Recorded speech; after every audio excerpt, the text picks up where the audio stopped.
Good morning. Happy Thursday. It's Thursday already. We're really getting through the week pretty well here.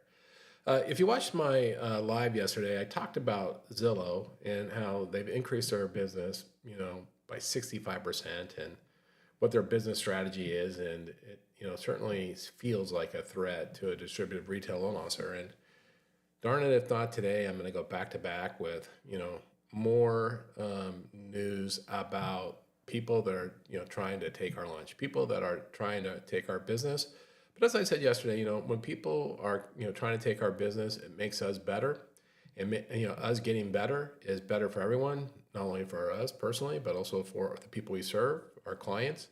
So we should welcome the competition and we should recognize it for what it is. And then we should plan accordingly on how to win in this evolving marketplace. So let's talk about an article. I think it was in today's maybe, or yesterday's, I'm so sorry, it was in yesterday's Housing Wire.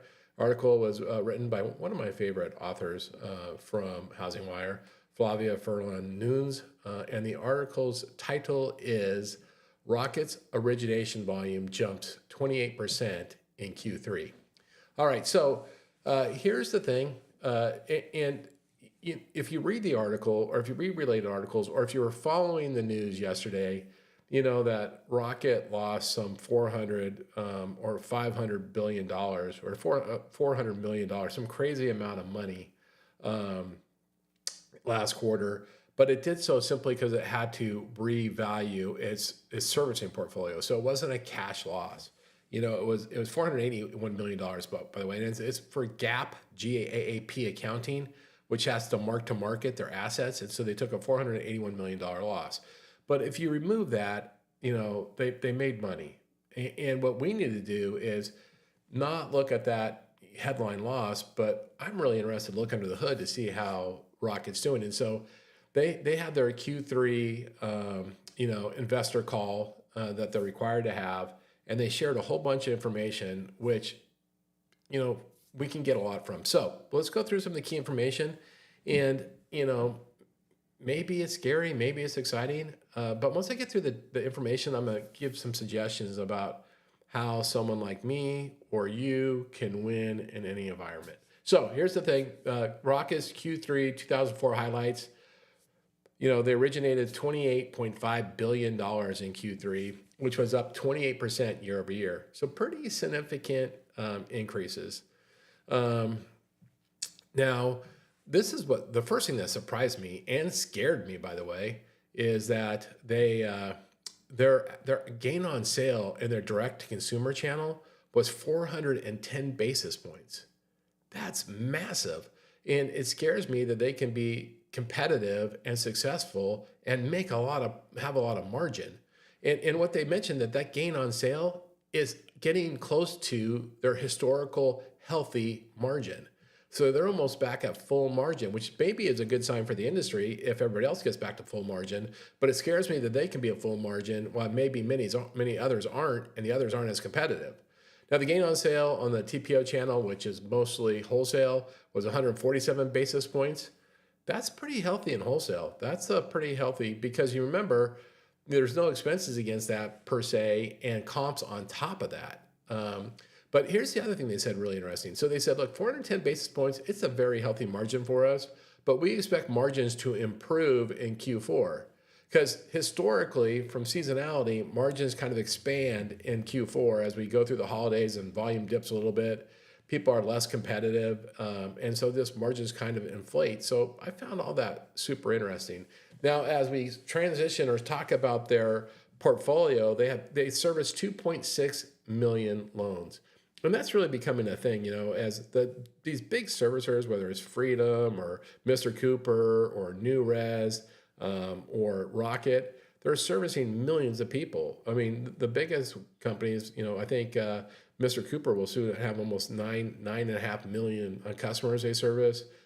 New Res has 7.5 million or something like that. They're all massive total. So Rocket services 2.6 million loans with an unpaid principal balance of almost $550 billion. Now, here's the thing. This is the thing that scares me. We've talked about this before. This is a growing phenomenon. And here's what they reported. They reported that they recaptured 85% of the refis out of their portfolio. So out of every 100 people that refied last quarter that they serviced, they retained 85. Historically, that number's around 20. And so when servicers get up to 85, when they say they're recapturing their servicing portfolio, those are loans that used to go back to the original loan officers. Those are loans that retail loan officers would count on. Those are our past clients, and they're getting really good and getting strong relationships with what used to be our client that is now their client. And so we keep hearing these scary numbers. We heard Mr. Cooper a couple months ago in July hit like 77 and a half. All these other ones are reporting Freedom, I think, is above 50. I think New Res is around there. Those are big numbers. And that means the higher that number is, that's the fewer clients we have. And so I really pay attention to that number. And it seems to be that they're getting, those numbers are going up. And we're going to have to create a strategy to win back our clients. I'm going to talk about that after I do a few more, still a little bit more data. Here's the other thing. This is another kind of scary thing. Rocket Logic, the company's proprietary loan origination system, is going to save over 800,000 man hours this year, which translates into $30 million in cost savings. It also translates into added speed.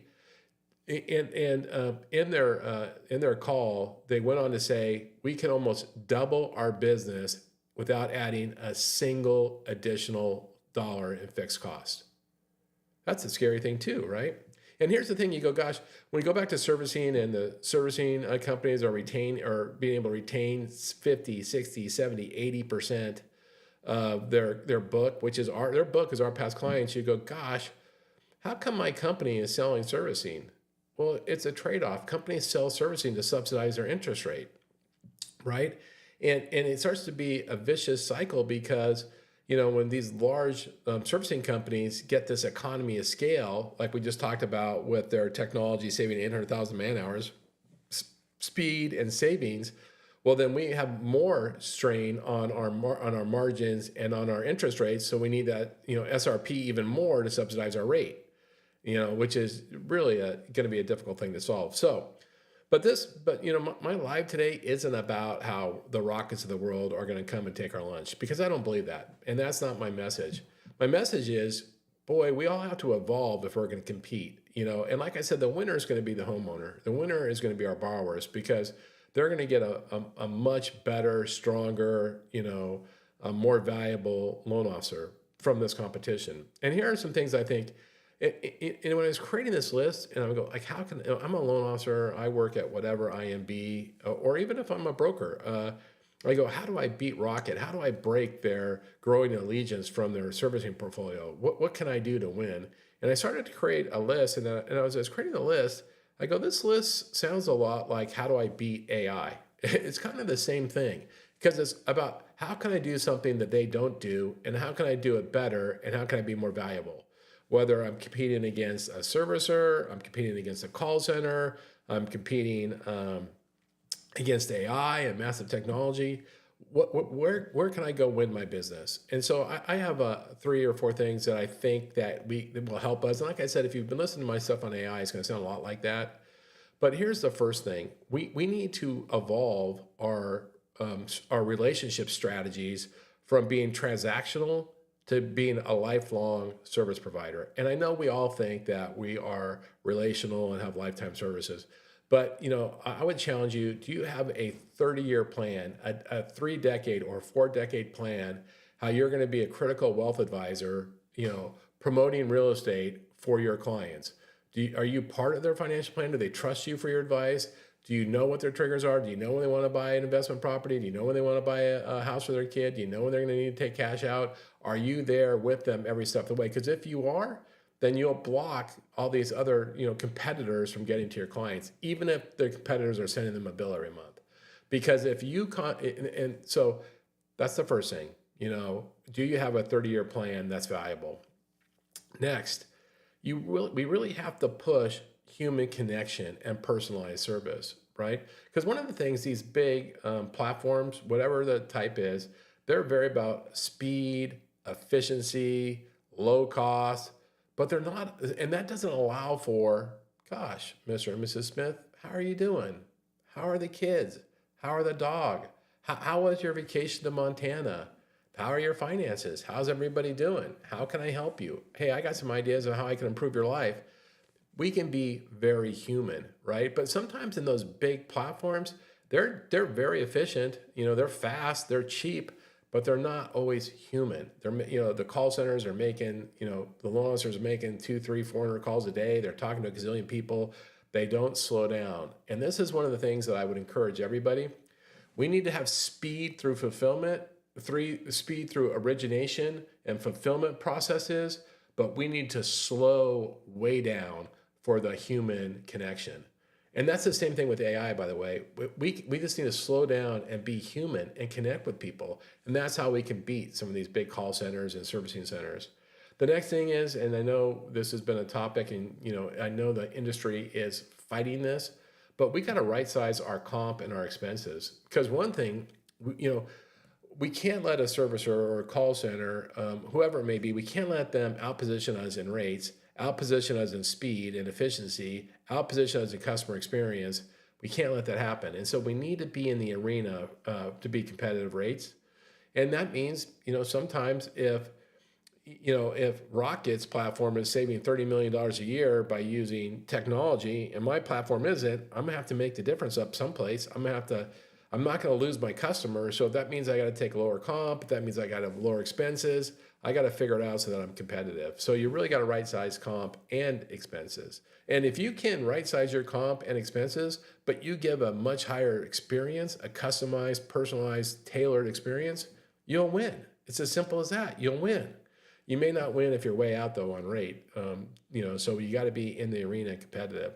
And here's the other thing, Rocket and all these companies are getting this unfair advantage because they're just spending hundreds of millions of dollars on technology. That technology is really giving them some turbo energy. But here's the thing: how we counteract that. First, and this is really simple, we need to be masters of the technology we have. Typically adoption on most technologies across the mortgage, industry is like 35%, 30%. Like, we have good tools. One, we don't use them, and two, we don't master them. And if you want to compete with somebody that has a juggernaut for technology and it's automated, you have to fill the gap by being the expert yourself. So your CRM, you need to be an expert. Your LOS system, you need to be an expert. Your marketing platform, you need to be an expert. Your market intelligence, whether that be realtor or loan officer, you need to be an expert. On the predictive analytics and consumer behavior, you need to be an expert. You need to be an expert in these things. And if you're an expert and it's in your DNA, you're beating their proprietary system. If you're not, you're hands off, well, their proprietary system is going to beat you. And it's very much like we talk about, is AI going to take your job? And the answer is no. But people that use AI are going to take your job. It's the same thing. Hey, technology is not going to take our job, but people that use technology will. And we can combat that by using technology ourselves. We can, even the most simple technology, if used proficiently, can beat the best technology, especially if you wrap it into a customized plan full of value and human connection. We can win. And the thing I would tell you, it's just getting more and more competitive, but we still have a lot of opportunity. The game isn't over. If we show up every day for our customers, we serve them every day, we bring them value, meaningful value, not transactional value. If it's a transactional value, we're going to lose that game. We give them meaningful 30-year plan, lifelong dedication. They're going to stick with us. And so I would say this is encouraging, even though we got back to back. If you didn't go back and check out my Zillow post from yesterday, it was kind of the same message. This is just back to back. And things are going to just keep changing, and we have to get comfortable with change. And change means getting better, and that's okay. It's okay. I know everybody out there is competitive. They're proud. They're professionals. Bring it on. Let's do it. Let's compete and let's win. So that's my message today. I appreciate you checking me out. Go out there and attack today. I look forward to talking to you guys.